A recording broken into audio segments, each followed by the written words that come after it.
Saviez-vous que la galaxie d'Andromède, le plus grand objet visible à l'œil nu depuis la Terre, se précipite vers notre propre Voie lactée à une vitesse stupéfiante d'environ 110 km par seconde? Cette rencontre cosmique n'est ni une possibilité lointaine ni une fantaisie. C'est un rendez-vous inéluctable qui aura lieu dans environ 4 milliards 500 millions d'années. Ce phénomène, une collision galactique à l'échelle cosmique, transformera radicalement notre voisinage stellaire, fusionnant deux géantes en une nouvelle entité cosmique. Mais comment est-il possible que des structures aussi vastes, contenant des milliards d'étoiles, entrent en collision de cette manière? Et quels sont les impacts de ces événements monumentaux sur l'évolution de l'univers lui-même? Les galaxies, ces majestueux conglomérats d'étoiles, de gaz, de poussière et d'une substance mystérieuse connue sous le nom de matière noire, ne sont pas des objets statiques sur la vaste toile cosmique. Elles se déplacent, interagissent et, de temps en temps, entrent en collision. Notre univers, loin d'être un espace immuable, est un bouillonnement d'activités gravitationnelles, où des milliards de galaxies, chacune contenant de quelques millions à plusieurs milliards d'étoiles, orbitent, s'attirent et se repoussent, dictées par les lois fondamentales de la gravité. Ces immenses structures s'organisent en ce que les scientifiques appellent le réseau cosmique, une maille complexe de filaments et de vides où la matière, à la fois visible et sombre, s'accumule en amas et superamas. Dans cette danse cosmique, les collisions galactiques ne sont pas de rares exceptions, mais des événements relativement courants et fondamentaux dans le processus de formation et d'évolution des galaxies au cours des éons. Pour comprendre comment les galaxies entrent en collision, nous devons d'abord comprendre leur nature. Les galaxies varient en taille et en forme. Depuis les élégantes spirales comme notre Voie lactée, avec ses bras distinctifs remplis d'étoiles jeunes et brillantes, jusqu'aux géantes elliptiques, qui sont des collections d'étoiles plus anciennes et diffuses, et les irrégulières qui n'ont pas de forme définie. Chacune de ces formes représente une étape ou un résultat de leur histoire évolutive complexe, qui inclut souvent des interactions et des fusions avec d'autres galaxies. Les galaxies ne sont pas simplement des collections d'étoiles. Elles sont enchâssées dans de vastes halos de matière noire, une substance invisible qui n'interagit pas avec la lumière, mais dont la présence est détectée par son influence gravitationnelle massive. En fait, la majeure partie de la masse d'une galaxie est composée de cette matière noire. Ces halos invisibles sont beaucoup plus grands que la partie visible de la galaxie et sont les premiers à se toucher lorsque deux galaxies s'approchent. La force motrice derrière ces collisions est la gravité. Malgré l'expansion générale de l'univers, qui éloigne les galaxies les unes des autres à très grande échelle, à des échelles locales, au sein d'amas de galaxies ou de groupes gravitationnellement liés, l'attraction gravitationnelle domine. Les galaxies qui se trouvent suffisamment proches l'une de l'autre, comme Andromède et la Voie lactée, sont gravitationnellement liées et sont lentement entraînées l'une vers l'autre, dépassant l'effet de l'expansion cosmique. C'est comme si deux énormes navires se rencontraient dans un océan en expansion. S'ils sont suffisamment proches, leurs propres forces d'attraction les feront entrer en collision, peu importe que l'océan qui les entoure soit en expansion. Les collisions galactiques sont des processus extraordinairement prolongés, qui se déroulent sur des centaines de millions, voire des milliards d'années. Ce ne sont pas des chocs instantanés comme ceux que nous expérimentons sur Terre. Imaginez deux géants spatiaux, chacun avec un diamètre de plus de 100 000 années-lumière, s'approchant lentement dans une danse gravitationnelle. La première phase, l'approche initiale, est progressive. Les galaxies commencent à ressentir l'attraction gravitationnelle mutuelle bien avant que leurs disques visibles ne se chevauchent. Ce sont leurs halos de matière noire, beaucoup plus étendus et diffus, qui initient le contact. Ces halos s'entrelacent et commencent à se distordre mutuellement, tirant et déformant les structures de gaz, de poussière et d'étoiles dans les disques visibles. Durant cette première approche, les effets gravitationnels sont subtils, mais inexorables. Les galaxies se courbent, leurs bras spiraux s'étirent ou se compriment. Les étoiles individuelles au sein d'une galaxie sont si petites et si espacées que la probabilité d'une collision directe entre deux étoiles est incroyablement faible, presque nulle. Pour mettre cela en perspective, si le Soleil était une bille, l'étoile la plus proche, Proxima du Centaure, serait à des kilomètres. L'espace entre les étoiles est immense. Ce qui se produit est une reconfiguration massive de leurs orbites. Les étoiles sont éjectées de leur chemin habituel, catapultées vers de nouvelles trajectoires ou même projetées dans le vaste espace intergalactique, formant des courants stellaires qui s'étendent sur des millions d'années-lumière, tels des fils cosmiques traçant l'histoire de l'interaction. Un exemple frappant de cette interaction précoce est celui des galaxies des antennes, connues scientifiquement sous les noms de NGC 4038 et NGC 4039. Situées à environ 60 millions d'années-lumière de la Terre, dans la constellation du Corbeau, ces deux galaxies spirales sont dans les premières étapes d'une collision frontale. Leurs noyaux ne se sont pas encore fusionnés, mais l'interaction gravitationnelle a déjà arraché d'elles deux longues queues d'étoiles, de gaz et de poussière, qui s'étendent sur des milliers d'années-lumière, ressemblant aux antennes d'un insecte. Ces structures de marée sont le témoignage visible des immenses forces gravitationnelles à l'œuvre, entraînant la matière vers l'extérieur et créant de nouvelles formes spectaculaires. À l'intérieur de ces galaxies en collision, la compression du gaz et de la poussière interstellaire déclenche des explosions massives de formations stellaires, connues sous le nom d'éclairs d'étoiles ou de starbursts. Les régions de gaz deviennent denses et s'effondrent sous leur propre gravité, allumant des milliers, voire des millions de nouvelles étoiles brillantes et massives en une courte période de temps. À mesure que la collision progresse, les galaxies peuvent effectuer de multiples passages l'une à travers l'autre, orbitant et revenant, exerçant à chaque fois une influence gravitationnelle accrue et distordant davantage leur structure. Ce processus culmine avec la fusion de leurs noyaux.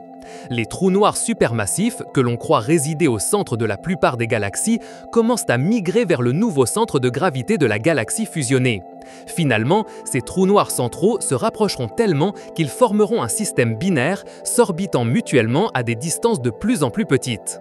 Alors que cette danse orbitale s'accélère, il génère des ondes gravitationnelles, des ondulations dans le tissu de l'espace-temps qui se propagent à la vitesse de la lumière. Ces ondes leur font perdre de l'énergie, les rapprochant encore davantage jusqu'à ce qu'ils fusionnent finalement en un unique trou noir supermassif encore plus grand. Cet événement de fusion de trous noirs est l'un des phénomènes les plus énergétiques de l'univers, libérant une quantité immense d'énergie sous forme d'ondes gravitationnelles qui sont détectables par des observatoires tels que LIGO et Virgo. La phase de fusion est un chaos cosmique, mais aussi une étape de renouvellement. Les galaxies perdent leur identité originale. Les disques spiraux, s'il y en avait, sont détruits par les forces de marée et la réorganisation gravitationnelle.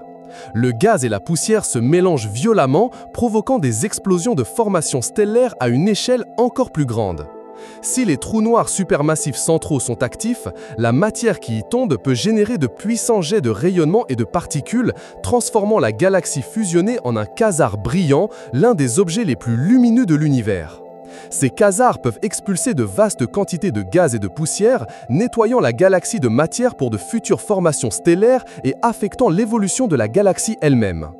Après la phase la plus active de la fusion, qui peut durer des centaines de millions d'années, la nouvelle galaxie résultante entre dans une phase de relaxation.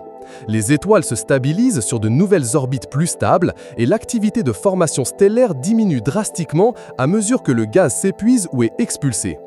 La galaxie fusionnée tend à acquérir une forme elliptique, perdant les caractéristiques distinctives de ses progénitrices spirales. C'est parce que les collisions majeures et les fusions tendent à détruire les disques minces et à transformer les orbites stellaires désordonnées en une forme plus sphérique ou ellipsoïdale. Beaucoup des gigantesques galaxies elliptiques que nous observons aujourd'hui dans l'univers, comme la galaxie IC 1101, l'une des plus grandes connues, sont censées être le résultat de multiples fusions au cours de l'histoire cosmique. IC 1101 a un diamètre d'environ 6 millions d'années-lumière et une masse équivalente à 100 000 milliards de soleils, ce qui en fait une véritable supergéante cosmique, produit d'une accumulation massive de matière galactique. Parlons de notre propre rendez-vous cosmique. La collision entre la Voie lactée et Andromède que nous avons mentionné au début est peut-être l'événement de fusion galactique le plus étudié et le plus anticipé. Les deux sont des galaxies spirales géantes, chacune avec un diamètre d'environ 100 000 années-lumière et contenant des centaines de milliards d'étoiles. Leurs halos respectifs de matière noire s'étendent bien au-delà de leurs disques visibles, couvrant jusqu'à 1 million d'années-lumière. La simulation détaillée de cet événement nous offre une vision fascinante de notre avenir cosmique. Dans environ 4,5 milliards d'années, Andromède, avec sa vitesse d'approche actuelle, sera si proche de la Voie lactée que leurs halos de matière noire commenceront à se superposer et à interagir gravitationnellement de manière significative. N'attendons pas une collision de train où les étoiles exploseraient à l'impact, car, comme nous l'avons mentionné, l'espace entre elles est vaste. Au lieu de cela, ce sera une danse gravitationnelle lente et prolongée. Pendant les 100 premiers millions d'années d'interaction, les forces de marée d'Andromède commenceront à déformer la forme de notre Voie lactée, étirant ses bras spiraux et provoquant des vagues de formation stellaire en son sein. La collision sera plutôt comme deux nuages de gaz se traversant l'un l'autre, où les particules individuelles se heurtent rarement, mais où la forme des nuages est drastiquement altérée. Environ 600 millions d'années après ce premier contact, c'est-à-dire dans environ 5 milliards 100 millions d'années à partir de maintenant, les noyaux des deux galaxies se rapprocheront pour la première fois, passant l'un à côté de l'autre à une distance de dizaines de milliers d'années-lumière. Les forces de marée seront alors immenses. La Voie lactée et Andromède s'étireront, se déformeront et peut-être même développeront de longues queues de marée, semblables à celles que nous voyons dans les galaxies des antennes. Le ciel nocturne depuis la Terre, si la Terre existe encore à ce moment-là, ou si la vie s'est déplacée ailleurs, serait un spectacle étonnant. Andromède remplirait une grande partie du firmament, apparaissant comme une tache lumineuse et déformée, avec l'éclat de milliards de nouvelles étoiles se formant dans ces régions les plus denses. Les simulations suggèrent qu'après ce premier passage, les deux galaxies se sépareront, mais l'attraction gravitationnelle mutuelle sera trop forte pour leur permettre de s'échapper. Au lieu de cela, elles pivoteront et se précipiteront de nouveau l'une vers l'autre pour un second passage, qui se produira environ 1 milliard d'années plus tard. À chaque passage, les galaxies perdront de l'énergie et fusionneront progressivement en une seule entité. Finalement, après plusieurs centaines de millions d'années de cette danse cosmique, les noyaux des deux galaxies fusionneront complètement, donnant naissance à une gigantesque galaxie elliptique. Les scientifiques ont surnommé cette future galaxie fusionnée Miel-Comède ou Lactomède, un nom qui combine les noms de ces galaxies progénitrices, la Voie lactée et Andromède. Le destin de notre Soleil dans cette collision est une question qui se pose souvent. Il est presque certain que le Soleil et notre système solaire n'entreront en collision avec aucune autre étoile. Comme nous l'avons expliqué, l'espace interstellaire est trop vaste pour que des collisions stellaires directes se produisent. Cependant, l'orbite du Soleil autour du centre galactique sera drastiquement altérée. Nous pourrions être catapultés vers une orbite beaucoup plus éloignée au sein de la nouvelle galaxie Miel-Comède ou même être complètement expulsés dans l'espace intergalactique. Les simulations montrent que les étoiles dans les halos des galaxies ont une probabilité légèrement plus élevée d'être expulsées que celle du disque. Outre Andromède et les antennes, l'univers regorge d'exemples de galaxies en interaction ou en fusion. Le groupe du Lion, qui comprend les galaxies spirales M65, M66 et NGC 3628, est un excellent exemple d'un trio de galaxies qui interagissent gravitationnellement. NGC 3628 en particulier présente une remarquable queue de marée de 300 000 années-lumière, produit de ces interactions avec ses voisines plus massives. La galaxie du Sombrero, ou M104, une majestueuse galaxie spirale dans la constellation de la Vierge, avec un bulbe central exceptionnellement brillant et un anneau de pouce proéminent, est censée avoir subi une fusion dans son passé lointain, ce qui expliquerait sa forme inhabituelle et son halo stellaire étendu. Les galaxies satellites de la Voie lactée, comme les grands et petits nuages de Magellan, sont également en processus d'interaction et de fusion éventuelle avec notre galaxie, un processus de cannibalisme galactique à plus petite échelle qui se déroule depuis des milliards d'années. Les collisions galactiques sont des moteurs clés de l'évolution cosmique. Elles jouent un rôle fondamental dans la formation des grandes structures que nous voyons dans l'univers aujourd'hui, des amas de galaxies aux superamas. Ces interactions massives sont responsables de la transformation des galaxies spirales à disques, riches en gaz et avec une formation stellaire active, en galaxies elliptiques plus anciennes et stériles, avec peu de gaz et une activité de formation stellaire quasi nulle. En déclenchant des sursauts de formation d'étoiles, les collisions galactiques contribuent également de manière significative à la production d'éléments lourds dans l'univers, par la mort explosive d'étoiles massives en supernova. Ces éléments, essentiels à la formation des planètes rocheuses et à la vie telle que nous la connaissons, sont dispersés dans l'espace, enrichissant les nouvelles générations d'étoiles et de systèmes planétaires. De plus, la fusion des trous noirs supermassifs au centre des galaxies fusionnées est cruciale pour comprendre la coévolution entre les galaxies et leurs trous noirs centraux.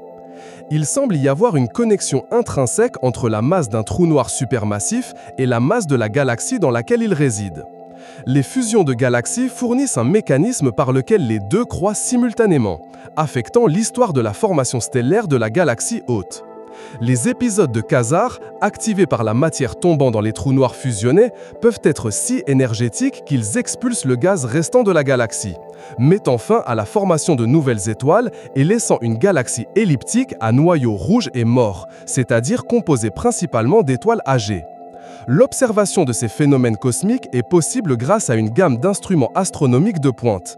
Le télescope spatial Hubble, avec son incroyable résolution, a fourni certaines des images les plus impressionnantes et détaillées de galaxies en collision, révélant les délicates structures de marées, les sursauts de formation d'étoiles et les noyaux fusionnés. Des télescopes terrestres comme le Grand Telescopio de Canarias, l'Observatoire européen austral ou l'Atacama Large Millimeter Array, ALMA, au Chili, permettent d'étudier le gaz et la poussière qui alimentent la formation stellaire dans ces collisions, ou la cinématique des étoiles et des trous noirs. L'astronomie des ondes gravitationnelles, avec des observatoires comme LIGO aux États-Unis et Virgo en Europe, a ouvert une nouvelle fenêtre sur l'univers, nous permettant d'écouter la fusion de trous noirs stellaires et, à l'avenir, peut-être, la fusion de trous noirs supermassifs, qui sont les événements de fusion les plus massifs existants. Les collisions galactiques, loin d'être des événements destructeurs au sens catastrophique, sont en réalité des processus créatifs et fondamentaux dans l'évolution incessante de l'univers. Elles sont le creuset où les galaxies anciennes se désintègrent et se reforment en de nouvelles entités, plus grandes et souvent plus massives. Elles sont la force motrice derrière la croissance des trous noirs supermassifs et la redistribution de la matière à l'échelle cosmique. À travers ces rencontres colossales, l'univers se recycle et se renouvelle continuellement, construisant le complexe TADMO que nous observons aujourd'hui et qui continuera d'évoluer au cours des éons à venir. L'histoire des galaxies est un récit d'attraction gravitationnelle, d'interactions dramatiques et d'une transformation perpétuelle qui façonne les plus grands blocs de construction du cosmos. Cet immense processus, qui se déroule sous nos yeux à travers la lumière qui nous parvient de milliards d'années-lumière, nous rappelle que l'univers est un lieu vibrant et dynamique, bien au-delà de notre échelle humaine. Chaque collision galactique est un témoignage de la danse gravitationnelle incessante qui régit le cosmos. Explorateur, la beauté de l'univers se révèle dans ses processus les plus grandioses et complexes. Si ce voyage à travers les collisions galactiques et leurs profonds impacts cosmiques vous a fasciné, nous vous invitons à faire partie de notre communauté. Abonnez-vous à la chaîne pour ne pas manquer nos prochaines expéditions dans le savoir cosmique. Laissez-nous un like si vous avez aimé ce que nous avons exploré ensemble, partagez cette vidéo avec ceux qui sont passionnés par le dénouement des mystères de l'univers et, bien sûr, laissez-nous un commentaire avec vos pensées et questions. Nous voulons savoir ce qui vous a le plus surpris dans cette colossale danse cosmique.